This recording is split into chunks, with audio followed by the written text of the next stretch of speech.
Welcome back to this video series covering Microchip's fan controllers. In this video, we'll talk about the EMC2305 functions and use its evaluation board with the thermal management utility to demonstrate these functions. Let's open up the thermal management utility and take a look at what it contains.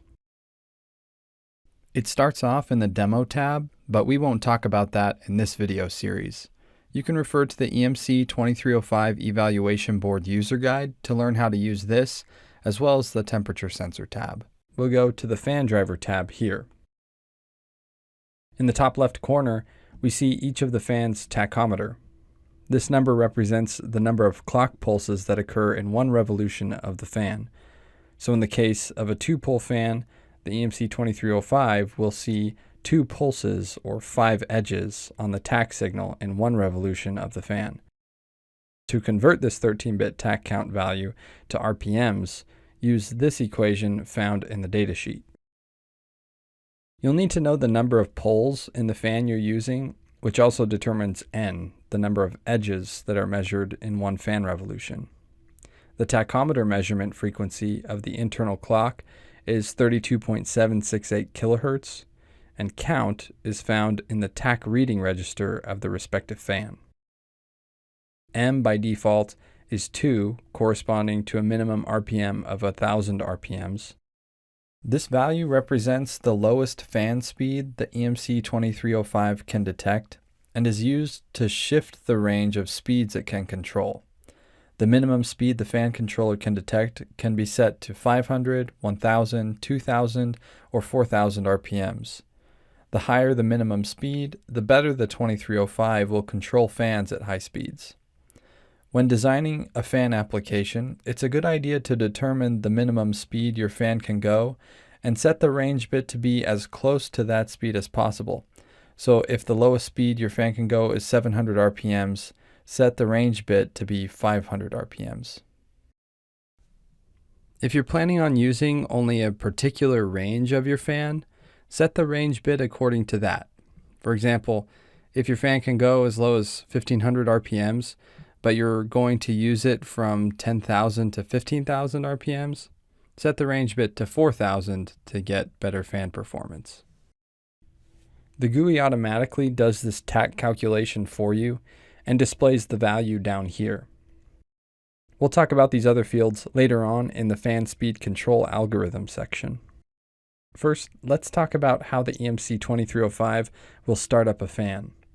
There's a feature on the part called the spin-up routine that allows you to adjust parameters for how to start up your fan. Most fans take more power to start up than if they're already spinning. Maybe you'll see that once your fan is spinning, it can keep spinning as low as 25% PWM duty cycle. But if you turn your fan off and try to start it back up by supplying 25% duty cycle, the fan won't start. The EMC2305's spin-up routine is meant to address this characteristic of fans. You can set the spin-up time to be 250 milliseconds, 500 milliseconds, 1 second, or 2 seconds. This plot from the datasheet shows the timing of the spin-up routine. During the spin-up time, there's an optional kickstart that will set the 2305 to go full scale, or 100% duty cycle, for 1/4 of the spin-up time. For the rest of the time, the fan driver will be set to the spin-up drive level, which can be accessed in this drop-down menu, and can be anywhere from 30% up to 65% duty cycle.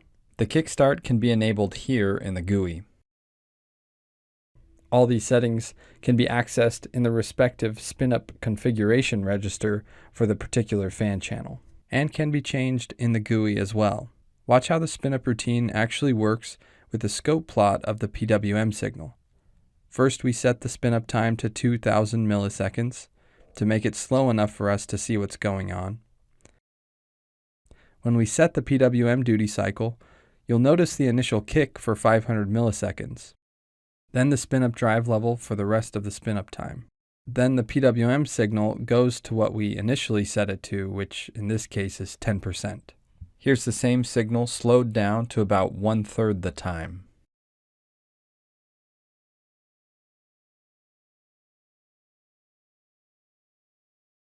Now that we know how the 2305 starts up the fan, we can talk about how it can control the fan from here. There are two different modes of operation, direct mode and the fan speed control mode. In the direct mode, the fan speed can be set directly by writing the PWM value to the fan drive setting register using this equation. Notice that the drive value is directly proportional to the value written to the fan drive setting register. You can also set the PWM duty cycle in the thermal management utility here. The other mode of operation is the fan speed control mode. This is a closed loop operation that uses the fan's TACH signal to control its speed. It's enabled using the enag X bit found in the configuration register of the particular fan channel. Let's go over some features related to this mode. There are 3 registers per fan channel that have similar names but have different functions: TACH reading, valid TACH count, and target TACH. The TACH reading register simply contains the speed of the fan in the form of the TACH count. You can refer to earlier in the video where I talk about how to convert this to RPMs. The TACH reading register isn't something you need to configure to get your application started, but if you want to know the speed of your fan, this is the register you'd read from. The valid TACH count represents the minimum speed the fan can go before turning off. If the EMC2305 senses that the fan goes above this value, meaning below the lowest possible speed, the fan controller will recognize this as a stalled fan and initiate the spin-up routine. The minimum drive setting is similar to the valid TACH count, but has its own separate register. The minimum drive setting is the minimum PWM duty cycle the EMC2305 will allow while in the fan speed control mode. So if you set your fan to go at a particularly low speed, to get it there, the controller needs to send a very low duty cycle. However, if this duty cycle is lower than the minimum drive setting, the controller will send the minimum drive setting and not the duty cycle the controller thinks it should send to reach the target speed. Typically, you wouldn't ever tell your fan to go at a speed lower than it is capable of going. The minimum drive setting is a way to ensure that the fan controller won't make your fan stall. Again, it's important to know the characteristics of the fan you'll be using in your application, particularly the lowest and highest speeds it can reach. Knowing these values, you can set up the EMC230X device to best fit your fan. During your application design process, determine the lowest speed your fan can go, convert it to a TACH number, and write it to the associated valid TACH count register of that fan. The target TACH represents the desired speed set by the user. Once the EMC2305 is in the fan speed control mode, this is the register you'd write to get your fan to go to a certain speed. The EMC2305 can detect aging fans using this register. It does this by comparing the TACH reading register value to the target TACH value. Once the target TACH value is set, if the EMC2305 sets the PWM duty cycle to 100% and the TACH reading doesn't reach the target TACH within a certain time, then the fan controller interprets this as an aged fan. This time frame is set with the drive fail count bits in the fan's configuration register. The drive fail band register allows you to choose the gap between the target TACH and aged fan TACH so that you don't get false positives. Note that the target TACH register and the valid TACH count register are only applicable while in fan speed control mode, while the TACH reading register represents the speed of the fan detected by the fan controller no matter what mode it's in. When the fan controller is in the fan speed control mode, there are a few parameters that affect the way it controls the speed of the fan. The update time and max step determine the ramp rate of the fan speed. This ramp rate control feature can be enabled here in the GUI. The max step determines the maximum increase in speed per update time that the fan controller will allow. This plot from the datasheet is a representation of the ramp rate control. When a new fan drive setting is entered, the part determines the difference between the next fan drive setting and the previous fan drive setting. If this difference is greater than the max step setting, then the fan drive setting is incrementally adjusted every 100 milliseconds to 1.6 seconds as determined by the update time until the target fan drive setting is reached. Let's watch the ramp rate control in action on the thermal management utility. Notice how the fan speed gradually steps down and then back up as we change the target TACH.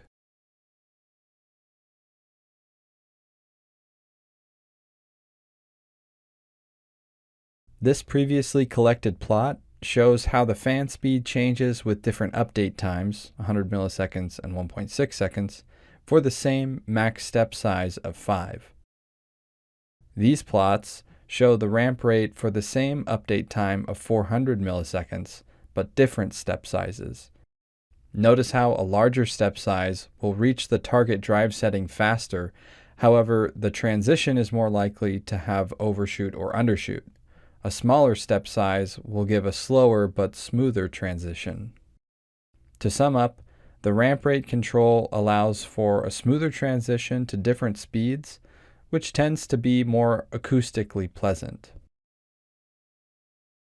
The fan speed control algorithm uses a proportional integral derivative closed-loop control mechanism to maintain the speed of the fan. Setting the proportional, integral, and derivative gains helps fine-tune the control action. These values can be changed in the GUI here, and the PID gains can also be configured in the PID gain registers. The proportional term looks at the current fan speed and the desired speed. The larger the delta between these two values, the greater the impact of the proportional term. The effect of the proportional term diminishes as the current speed approaches the desired speed.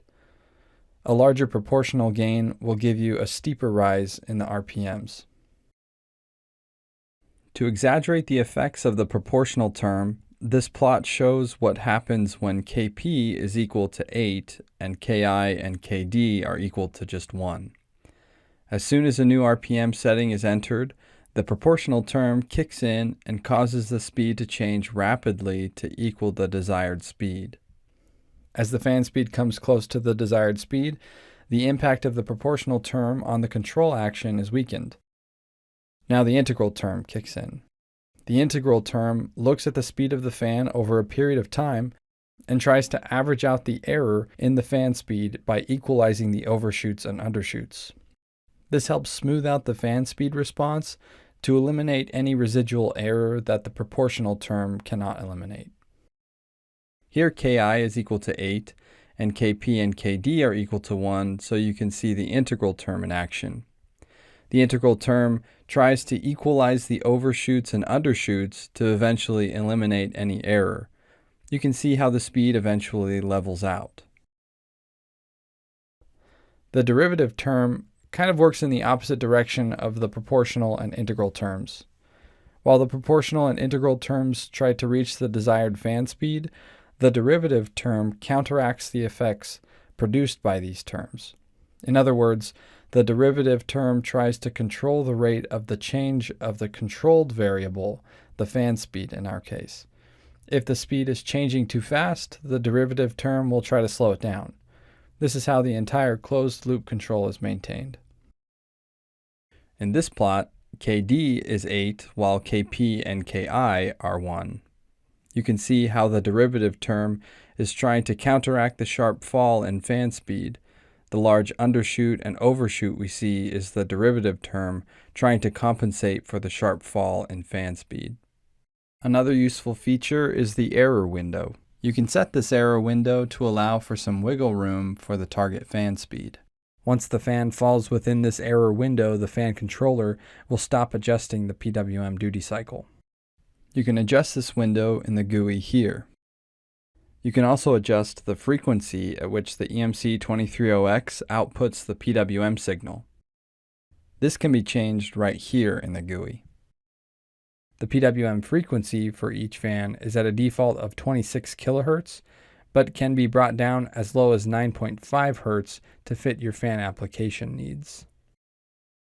That's just about all the different functions and features that the closed-loop fan controller families have that you'll need to get started with your application.